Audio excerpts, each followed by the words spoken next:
o versículo 1 e 2, que já dá uma mensagem maravilhosa, imensa.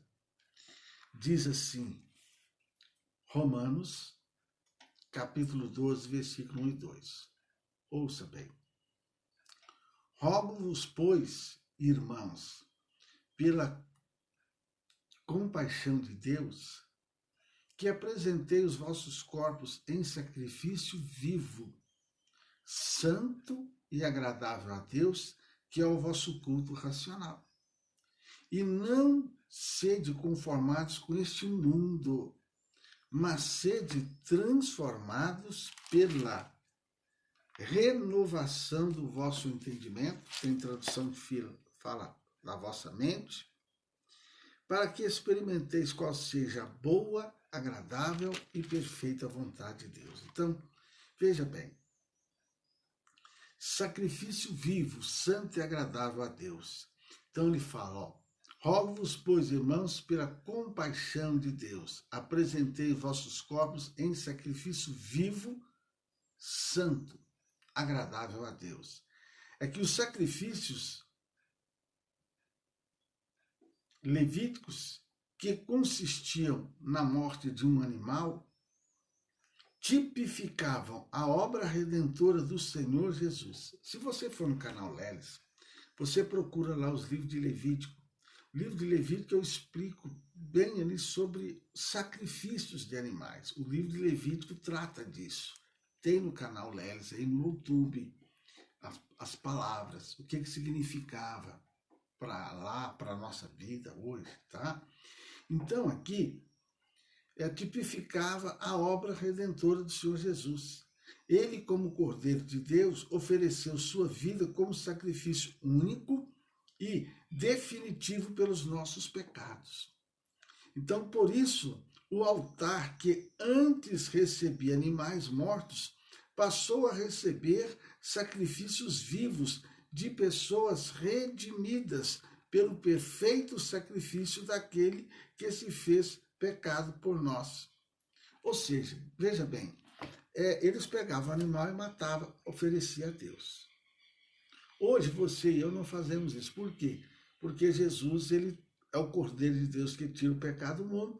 Ele foi morto, imolado, como se fosse um animal, um cordeiro, derramando sangue para perdoar o seu e o meu pecado. Pronto.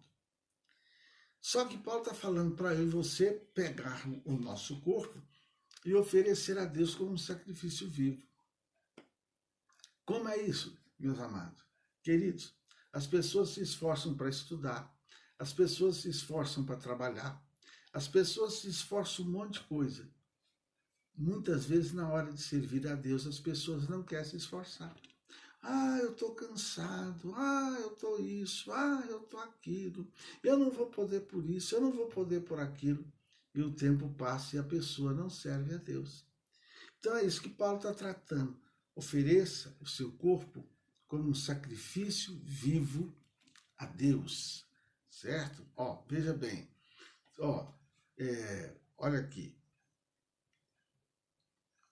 Jesus, queridos, ele se fez pecados por nós. Então, outrora, você e eu, nós estávamos mortos em nossas iniquidades, mas Deus nos ressuscitou com o Senhor Jesus e nos deu uma vida justamente com Ele. Gente, a pessoa sem Cristo como seu Senhor e Salvador, a Bíblia diz, irmã Terezinha, que ela é morta. Ela é morta espiritualmente, ou seja, a gente encontra um monte de morto vivo todo dia. Pessoas que estão vivas, mas ouça bem, espiritualmente elas estão mortas. Quando a gente aceita Cristo como Senhor e Salvador e desce nas águas, é como se a gente morresse para o mundo, ressuscitasse para a vida com Deus. É isso que o cristão, o servo de Deus, tem que entender. Olha só, antes do conhecimento da verdade, nosso corpo era usado para o pecado. Mas agora, o que o Espírito Santo deseja é que cada um de nós ofereça o próprio corpo para o serviço de Deus. É isso, querido. O nosso corpo antes servia ao pecado. Paulo está falando que agora o nosso corpo deve servir a Deus. Glória a Deus. Continuando, o versículo 1 fala assim: ofereça a Deus o culto racional. O que quer dizer isso? Oferecer a Deus um culto racional. Culto racional é você oferecer a Deus um culto com tutano, com inteligência, com conhecimento. É você sabendo o que você está fazendo. Entendeu? Ou seja, olha aqui. Isso significa um culto com lógica, raciocínio, entendimento sobre quem é Deus e o que Deus é. O que ele fez por nós? O Senhor trabalha com a fé inteligente, ó, entendeu? Ele trabalha com a fé inteligente. Por isso exige que toda adoração e todo serviço prestados a ele sejam também inteligentes. É por isso que é importante a pessoa ir para a igreja. Passou a pandemia, gente, até hoje nem todo mundo voltou para a igreja. Não, eu estou em casa. Você vai para a igreja para adorar a Deus. Ah, eu adoro em casa. Gente, existe a adoração que eu faço em casa, existe a adoração que eu tenho que fazer com o corpo de Cristo. Ir na igreja representa também unidade, comunhão com o corpo de Jesus. É muito sério esse negócio, né? Eu sirvo a Deus em casa. Ah, mas eu estou cansado, eu estou isso, eu posso ser assaltado, está perigoso. É por isso que Paulo fala, ofereça o seu corpo em sacrifício vivo. Certo? E depois ele fala, para a gente não se conformar com este mundo. Ou seja, gente, a gente não pode conformar com este mundo. Uhum.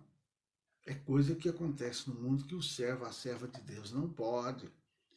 Alguns dias atrás aí teve um lugar aí no Brasil que teve uma festa. O nome da festa já começa a chamar farofa, porque é a mistura.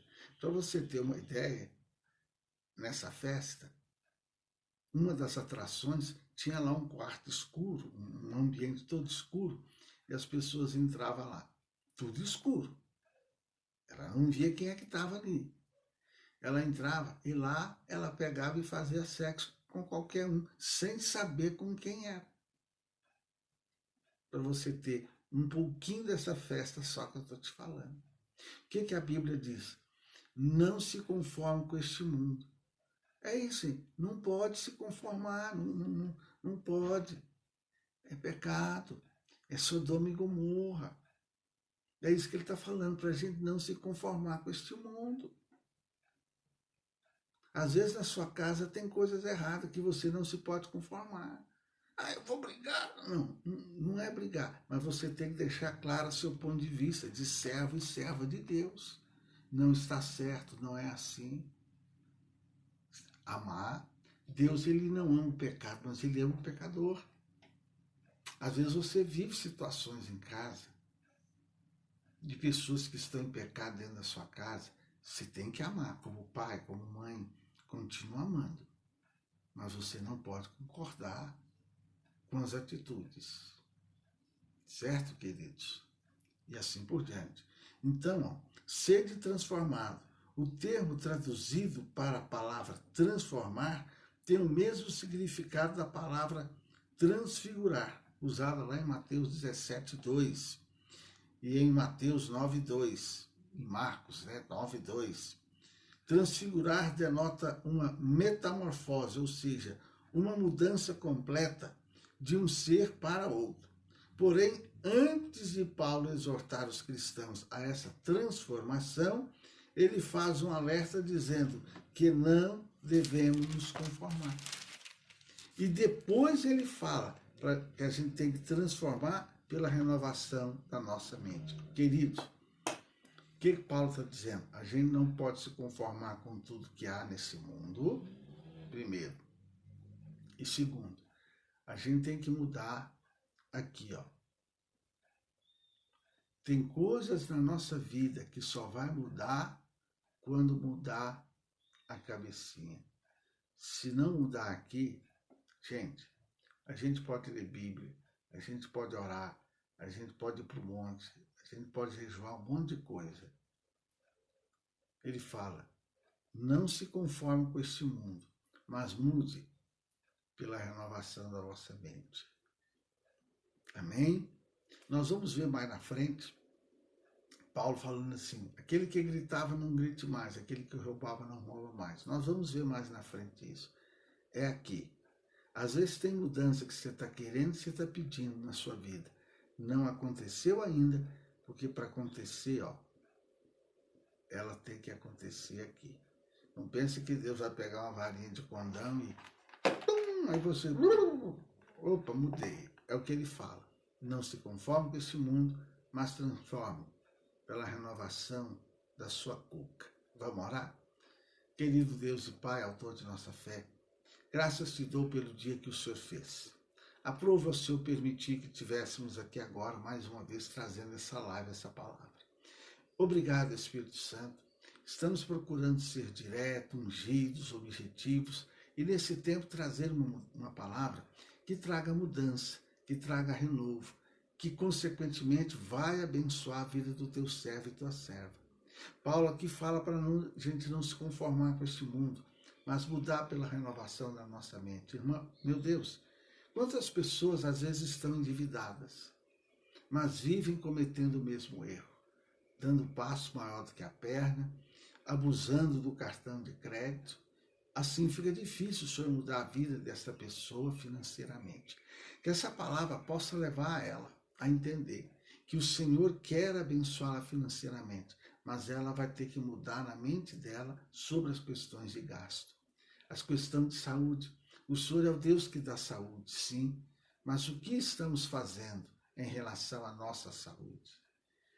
Meu Deus, que essa palavra não seja em vão, mas que o teu Espírito pode levar este homem, essa mulher, esta pessoa que está ouvindo ao vivo e a pessoa que vai ouvir depois, que o Senhor quer mudança. Mas a mudança vai começar a partir do momento que ela não se conformar com esse mundo e mudar a maneira dela pensar. Pode beber água. Que esta água aí, assim como ela vai limpar seu corpo, as toxinas, que ela possa limpar também sua mente, purificar tua mente, ajudando você a tomar as posturas que vão trazer as mudanças. E que o amor de Deus Pai, a graça do Senhor Jesus Cristo, a comunhão gloriosa do Espírito Santo, seja com todos vós hoje e sempre. Olha, um beijo no teu coração. Jesus quer a mudança na sua vida. Ele já fez a parte dele. Faça a sua. Ok? Amém?